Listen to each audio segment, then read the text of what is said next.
সরকার পতনের পর শীর্ষ সন্ত্রাসী ও জঙ্গি সহ ৪৩ জন দুর্ধর্ষ আসামি জামিনে মুক্তি পেয়েছে। পলাতক ৯০০-রও বেশি আসামি। বিকেলে পুরান ঢাকার কারা অধিদপ্তরে এক মতবিনিময় সভায় এসব তথ্য জানান কারা মহাপরিদর্শক ব্রিগেডিয়ার জেনারেল সৈয়দ মোহাম্মদ মোতাহের হোসেন। ৫ই আগস্টের পর সাবেক মন্ত্রী ও পুলিশের শীর্ষ কর্মকর্তা সহ ৩৭ জন কারাগারে এসেছেন। এদের মধ্যে ৯ জন ডিভিশন পাচ্ছেন।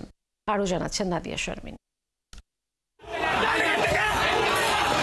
৫ আগস্ট ছাত্র জনতার অভ্যুত্থানে আওয়ামী লীগ সরকারের পতনের আগে পরে ৮টি কারাগারে বিদ্রোহ, হামলা, ভাঙচুর ও আগুন দেওয়ার ঘটনা ঘটে। এ সময় পালিয়ে যায় প্রায় ২০০০ বন্দী। অনেকে ফিরলেও এখনও পলাতক ৯০০-র বেশি, যার মধ্যে ৭০ জন জঙ্গি। এর মধ্যে আহত হয়েছেন ২৮২ কারা কর্মকর্তা, লুট হয়েছে ৯৪টি অস্ত্র। উদ্ধার হয়েছে ৬৫টি আর ২৯টি এই মুহূর্তে বাকি আছে। প্রায় ৬ বছর পর প্রথম কারা অধিদপ্তরের এই মতবিনিময় সভায় এসব তথ্য জানান সম্প্রতি দায়িত্ব নেওয়া আইজি প্রিজন। তিনি জানান, প্রত্যেকটি হামলা ও আসামি পালানোর ঘটনায় মামলা হয়েছে। মামলায় আসলে আমরা সুনির্দিষ্টভাবে কাউকে দায়ী করতে পারি না, বিকজ এটা একটা ডিফারেন্ট টাইপের সিনারিও ছিল।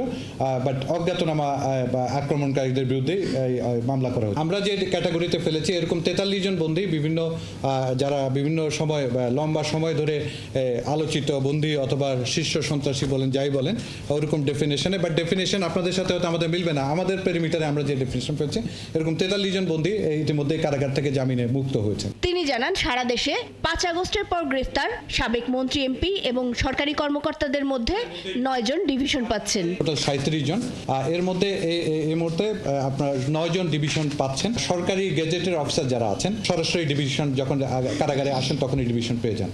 আর বাকি যারা বিশিষ্টজন, মন্ত্রী, এমপি থেকে শুরু করে যারা সমাজের, শুধু তাই না, যারা বিশিষ্ট ব্যক্তিবর্গ আছেন, তাদের জন্য প্রসিডিউরটা হচ্ছে আমাদের, তারা আবেদন করবেন একটা প্রসিডিউর, অথবা একটা আদালত বলে দিবেন, তাহলে আমরা ওইটাকে এন্ডোর্স করব।